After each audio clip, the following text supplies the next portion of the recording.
Di Sokinjai. Berkunjung ke Sukabumi, kurang lengkap jika tidak mampir ke wisata Selabintana.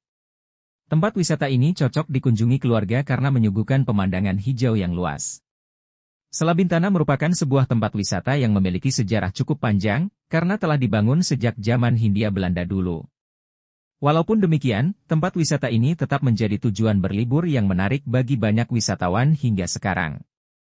Kawasan wisata alam Selabintana berada di kaki Gunung Gede, Pangrango. Jaraknya sekitar 7 km ke arah utara kota Sukabumi atau lengkapnya Jalan Selabintana KM 7, Sunda Jaya Girang, Kecamatan Sukabumi, Kabupaten Sukabumi, Jawa Barat 43.151.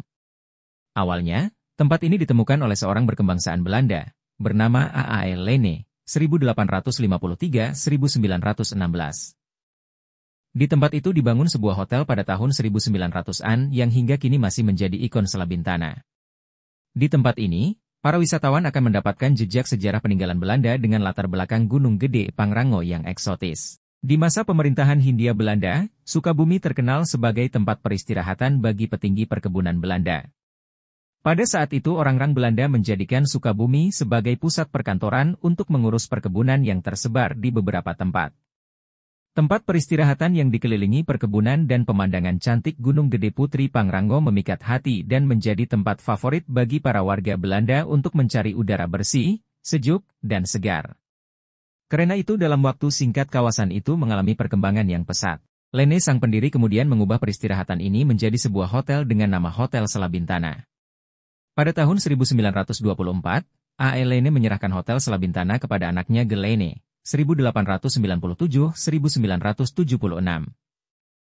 Gelene kemudian mengangkat Los Bakar, seorang manajer berkebangsaan Belanda untuk mengelola Hotel Selabintana. Saat itu, Bakar berhasil meningkatkan jumlah kunjungan warga Belanda ke Selabintana. Menjelang Perang Dunia Kedua, di Hotel Selabintana tersebut, atau kini bernama Selabintana Hotel Conference Resort, rapat penting antara pemerintah Hindia Belanda dan pemerintah Jepang digelar tahun 1940. Rapat tersebut membahas hubungan ekonomi kedua negara itu terkait erat dengan berakhirnya Perjanjian Perdagangan Jepang-Amerika Serikat, AS, pada 26 Januari 1940. Berakhirnya perjanjian itu diikuti dengan pengurangan drastis ekspor AS ke Jepang dan kekhawatiran Jepang akan diembargo AS. Jepang membutuhkan negara lain untuk memasok sumber daya alam, terutama minyak, agar industrinya tetap berjalan. Untuk itu mereka menghubungi penguasa Hindia Belanda, untuk mendapatkan jaminan pasokan dan konsesi ekonomi lebih jauh. Akhirnya Jepang mengutus Menteri Perdagangan dan Industri Ichizo Kobayashi datang ke Hindia Belanda, sehingga delegasi yang ke Batavia dikenal dengan Misi Kobayashi. Delegasi Jepang tiba di Batavia pada 12 September 1940 menggunakan kapal Nishomaru. Disambut Menteri Ekonomi Hindia Haji Van Mook dengan upacara meriah di Batavia, mereka berangkat ke tempat konferensi, Selabintana pada 16 September. Seiring berjalannya waktu, kini juga daya tarik Selabintana makin berkembang. Bagi Anda yang tinggal di Jakarta dan sekitarnya, kini dapat menaiki kereta api Pangrango dari stasiun Paledang Bogor, sampai ke stasiun Sukabumi, lalu melanjutkan dengan angkutan kota sampai ke Selabintana. Di lokasi ini sekarang terdapat beberapa objek wisata alam yang layak untuk dikunjungi.